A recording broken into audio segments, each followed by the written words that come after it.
Welcome into another edition of the Primetime Recap Series brought to you here on the Fantasy Draft Room. I am Cody Smith. You can always find me over on Twitter at Cody Smith TFDR.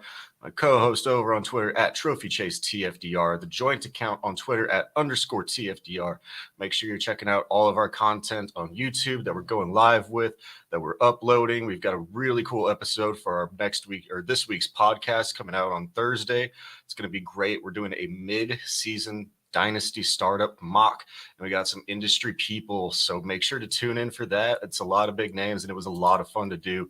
Great process. Me and Chase are going to break it all down. But for tonight, I'm going to try to get in and out of here really quickly, a little bit quicker, as it is a little bit later in the night, and I would like to go to bed after another barn burner of a game. Denver, they've given us two of them now on prime time that I've had to recap here, but they fall short tonight. 19-16, LAC sneaks out the victory in OT. On the last really biggest play of the game, we had a muffed punt because one of the Chargers defenders made an absolutely heads-up play. The guy was blocking him right in front of the returner, and he just shoved him backwards, muffed, make sure that the returner couldn't catch the ball. Chargers recover it, set up a Dustin Hopkins who was on basically one leg. Guy played his absolute guts out. We'll see what his injury is, probably some sort of hamstring strain, but absolutely incredible game from him that he was able to fight through whatever he was dealing with and kick, I think, 4 field goals in this game to give them the victory and the one at the very last play of the game. With all of that, let's get into this game for the fantasy implications, break it down for the box scores. We've got our snap count data back again from PFF. We've actually got our running back usage from both teams this week. So let's get into it, burn through it, and give us where we need to have our fantasy takeaways from. We're going to start off with the losing side on this one. We're going to start off with Russell Wilson and this Denver offense. Russell Wilson going 15 of 28 attempts, 188 yards, and 1 touchdown. Again, another subpar performance from Russell Wilson. It hasn't been great this year, and it doesn't look like it's getting much better. Your wide receivers are dropping balls. He's getting pressured. Chargers had a lot of sacks in this game, a lot of hurries, and neither of these two offenses really looked good at all. So with his subpar performance, let's get into his receiving options, which is really where we can take things away using the snap count data. We did have 58 total snaps on offense for this team. Cortland Sutton was on the field for every one of them, but did not turn it into hardly anything for your fantasy day. So he played all 58 snaps. On those, he ran 34 routes. He got 3 targets, and on his 3 targets, only turned that into 2 catches for 14 yards, an absolute dud of a game from Cortland Sutton. His game hasn't been pretty either. A lot of that just because of Russell Wilson hasn't been pretty, and again, the offense hasn't been pretty, and it doesn't get much better for a Jerry Jeudy. I mean, he had a serviceable game. He was only missed 5 snaps out there for 53 of 58 snaps. He had 32 routes run on those 53 snaps. Did pull in 7 targets, but was only able to convert that into 3 catches for 54 yards. Didn't absolutely burn you, but an 8-point game in a full PPR or something like that, it just isn't going to get it done. And as long as this offense continues to have struggles, most of these guys are just not going to be you're not going to want to start them week over week. After Jerry Jeudy at the wide receiver position, we did have KJ Hamler showing up with a couple of big catches today. 33 snaps, 21 routes run. He did get 3 targets along with Cortland Sutton's 3 targets. And on those 3 targets, KJ Hamler turned it into 2 receptions for 44 yards. One was a long bomb. Actually, he's got more yardage on the long bomb. He caught that one for 47 yards. So he actually went backwards 3 on his second catch, turning that into, again, not a performance that's worthy of starting in your lineups, and hopefully you're not having to get him to hit your lineup in best ball. But good to see KJ Hamler on the field and make a nice, really deep ball catch. Past him, I'm not going to get into these guys too much. We had Kendall Hilton and Montrell Washington getting 12 and 3 snaps respectively. Kendall Hinton had his 8 routes run, and they both had 1 target. Doesn't really matter for fantasy implications.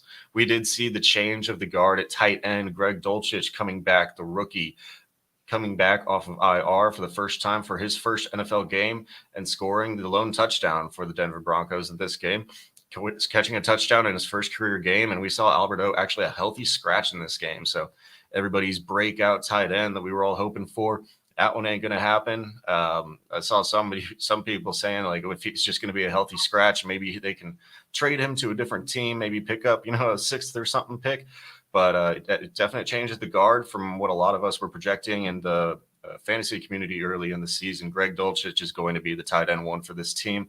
He got 41 snaps on the total of 58, turning that into 27 routes run and 3 targets. On those 3 targets, he did turn that into the only one with a touchdown this game, scoring 52 yards, and he actually just barely missed a second touchdown as well. So this could have been a really nice breakout game from Greg Dulcich, but we're going to be interested to see what he can do moving forward. But kind of like with these other receiving options, I'm not comfortable rolling him out there and starting him until we see this offense improve.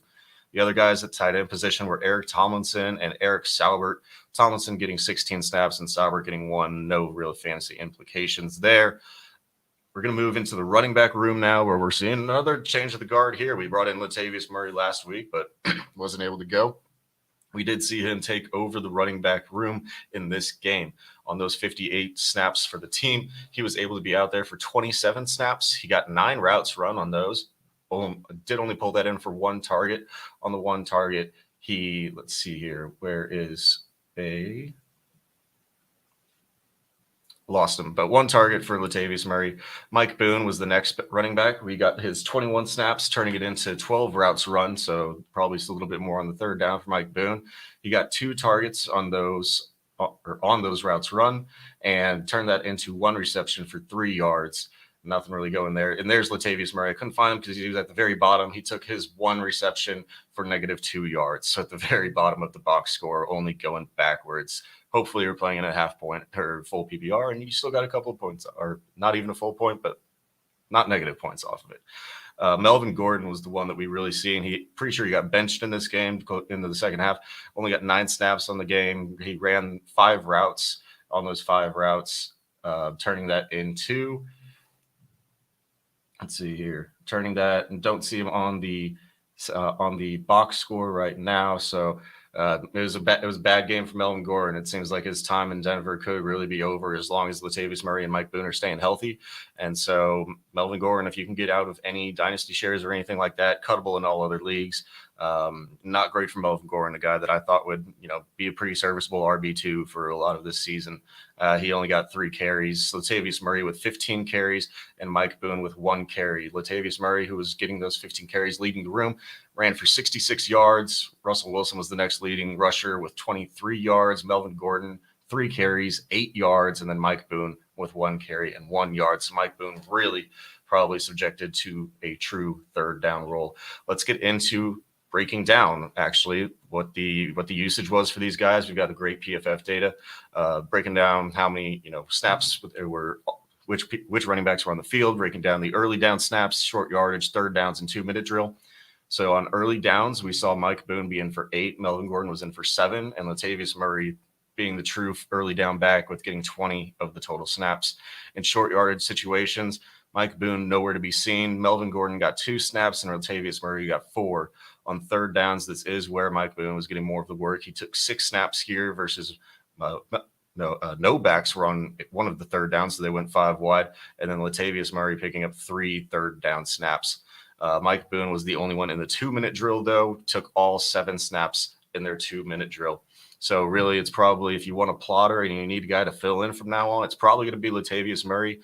Mike Boone, I don't think is going to see enough receiving work or enough of the rushing game to be usable in fantasy anywhere. So Latavius Murray, if you're in a pinch, you could probably plug him in, but I am not excited really to start anybody out of this offense. I don't want to start a single piece if I don't have to week over week. And that's just not what we thought this Denver passing attack and this Denver offense were going to be coming into the year.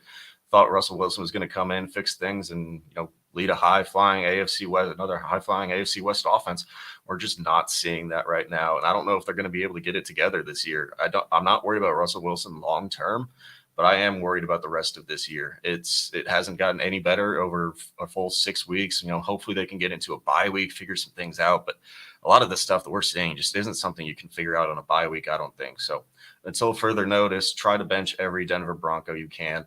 With that, let's move over into the winning team over here. Justin Herbert did lead them to the victory in this game. but it was a struggle on this side of the ball too. A total of 57 passing attempts coming out of this Los Angeles Chargers offense. He completed 37 of those attempts, 238 yards, and he did throw for one pick, no touchdowns. On the ground, he added 2 carries for 9 yards. Nothing really going there. So you're really just working on the passing yardage. And with throwing 57 passes, you would be hoping for more than 238 yards, no touchdowns, and an INT. Still not a great game from Herbert. Don't know if he's still dealing with the injury. We did see at the very end of the game, Herbert just missed 2 wide open guys, just decided not to throw the ball.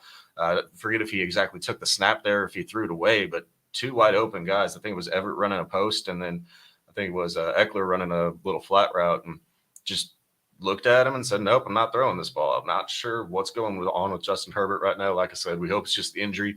Do think this was an offense that can get back on track much easier than the Denver offense, but excuse me, hasn't been great from Los Angeles right now. So let's move into their receiving options. We actually saw, I've been off of this guy for a long time, but I've got to start recognizing the buy-in, at least until Keenan Allen comes back. It did sound like he was close to playing this week, so he's probably going to come back next week. But we'll see. I probably should have, fully bought in whenever we've seen the production he's been putting on the field. Josh Palmer, the large recipient of a lot of the work in this game, taking in 12 targets. He got 9 receptions for 57 yards. And on that, for his snap counts, let's move into his snap counts first here. This snap counts were 81 snaps out of 93 total snaps. This is a vastly different game for these two offenses. 93 total snaps on offense compared to 58. This Denver defense had to just be gassed towards the end. And you can see it with a lot of defensive pass interference penalties, a lot of bad games from a lot of guys in this game. But Josh Palmer, 81 of the 93 snaps. He got 55 routes run and then 10 targets. That's what he used to convert that into that 9 for 57 and 0 line. A lot of receptions, not a lot of yardage, but hey, when any type of PPR league, you'll probably take that day. He could probably be, in your starting lineup with that. The next guy on this roster, on this team, in terms of the snap share, we'll go by that now. Mike Williams actually led this team with 87 snaps. He got 58 routes run, took it in for 6 targets. On those 6 targets, really quiet day from Mike Williams. Only turned into 2 receptions for 17 yards, no touchdowns. It was a lot of this game where Mike Williams was just disappeared, and wasn't great from him. We've got Keenan Allen coming back next week. If Josh Palmer continues to eat in this offense, it's going to be rough for Mike Williams week over week to be consistent, and we've already seen him have consistency struggles throughout the beginning of his career. So moving on from Mike Williams and Josh Palmer leading this offense from the wide receiver room, DeAndre Carter actually seeing a lot of work too. Again, we'll see what happens when Kenny Golladay. I think that anybody would be glad not to say they have to hope on Kenny Golladay coming back. Keenan Allen coming back. DeAndre Carter with 68 snaps, 48 routes run, and 5 targets. Turned those 5 targets into 3 receptions, 17 yards, no touchdowns. Jason Moore, Michael Bandy are the next 2 wide receivers, but they're nothing of note. 5 snaps, 4 routes run for each of them. Michael Bandy picking up 2 targets, but not really doing much of anything for note with them. In the tight end room, we did see Donald Parham actually take back a little bit of a role here. So Gerald Everett's role decreasing. Thought he was a really nice, fantasy pickup this week as like a back end tight end 1. And he was producing like that at the beginning, but Donald Parham coming back could start to eat into that a little bit more. We saw Gerald Everett be on the field for 51 of the 93 snaps, taking it in for 37 routes run, 7 targets. On the 7 targets, turning it into 5 receptions for 29 yards. Unfortunately, with how the tight end landscape is, probably almost a usable week if you're playing in any type of PPR, but 5 for 29, still not what you're looking for. It's going to be rough. This ball goes a lot of places in this offense with how Herbert's running it right now. So Gerald Everett might be on the bench for a little while for me until I can find a better option, or he goes back into his role. We actually do have at the very end of this with the PFF data, we can see his snap percentage did drop a total of like 5% this week. So the percentage of offensive snaps he was playing. So if that role is continued to be taken back over by Donald Parham, we could see a changing of the guard here in this tight end room. Moving on from him to Trey McKitty was still the second tight end in this offense. He was in on 39 snaps, only ran 17 routes though, no targets, no carries for Trey McKitty. non-factor in the fantasy game. Donald Parham is the one I wanted to highlight, though. 19 snaps, 11 routes run, 3 targets, turning those 3 targets into a second leading in the receiving game for this team, turning three receptions into 53 yards, and obviously no touchdowns because they didn't complete any passing touchdowns here. So that's going to round out your tight end room and the receiving options for the Los Angeles Chargers, at least from the wide receiving room, where we saw the best receiver today. It was Austin Eckler, an absolute pass-catching weapon. Austin Eckler, I thought, played a really good game. He running people over, making moves, running some beautiful Texas routes out of the backfield. Really nice game, I thought, from Austin Eckler. He was in there for 61 of the 93 snaps, turned it into 35 routes run out of the backfield, 13 targets. Taking 13 targets for 10 receptions and 47 yards. What a game in the receiving. Just small, short dump offs for Austin Eckler and just an absolute menace out of the backfield. He almost had as many targets as he did carries. Only had 14 carries in this game, but I mean, still, that's a lot more than a lot of guys in the NFL are getting right now. Wasn't all that efficient on him. 14 carries for 36 yards, but did pick up a touchdown on the ground, the only touchdown for the Chargers in this game. After that, we see Sony Michel be the second running back in terms of usage for this team. Sony Michel with 30 snaps. He took those for 14 routes run and 3 targets. He did also add on 8 carries. He took his 8 carries for 28 yards, and he took his 3 targets for 3 receptions and 14 yards. Not a game that you're looking to ever really start Sony Michel. Good stash probably in case Austin Eckler ever does go down. I think Sony Michel is probably going to be the lead for this for this offense. But unless that happens, never wanting to start Sony Michel anywhere. Joshua Kelly was the only other back of significance. We're still waiting to see if Isaiah Spiller, my guy out of Texas A&M, I was really high on him in the pre-draft process, but we just haven't seen. We've seen him with the injuries. They're wanting him to play special teams to be able to make the roster on a weekly basis. So it's not looking good for Isaiah Spiller. Hopefully he can get 100% healthy and figure out how to play some special teams, and maybe we can start seeing him pick up a couple of carries a game. But for now, it's still going to be Josh Kelly.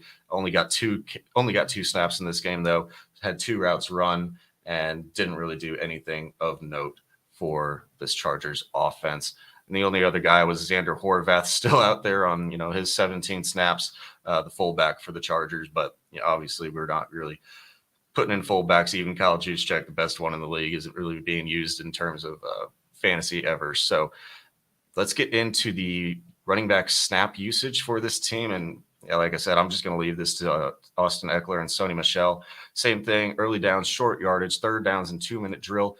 Austin Eckler with 61 compared to Sony Michel's 30 snaps on all plays. On the early downs, Austin Eckler still leading, 43 snaps compared to Sony Michel's 15.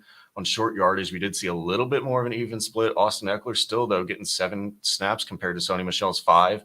On third downs, this is actually where pretty interesting. On third down, we see a true split between Austin Eckler and Sony Michel. 7 snaps for Austin Eckler, 7 snaps for Sony Michel. Interesting with Austin Eckler, you'd think being more of the pass-catching back that he would be in on more of the third downs, but not the case today. And then the 2-minute drill, even here, we're seeing a pretty even snap. 4 snaps for Austin Eckler and 3 snaps for Sony Michel. Interesting usage, but Austin Eckler is still the only one you want out of this offense and a great weekly starting fantasy running back. I think that's going to do it for me. I'm going to get out of here. I hope you all have a great rest of your night, great rest of your morning if you're trying to catch this tomorrow or whatever you're watching it. Like I said at the beginning of the show, make sure to tune into this week's weekly podcast episode on Thursday. It's going to be an absolute great episode. We're recording it tomorrow, I believe. We're recording on Wednesday, so it's going to be an absolute blast to do a dynasty mock draft, a startup mock draft in the middle of the season. Like I said, we've got a lot of names in there, so make sure you go to check it out. Until next time, I'm Cody Smith. Cheers.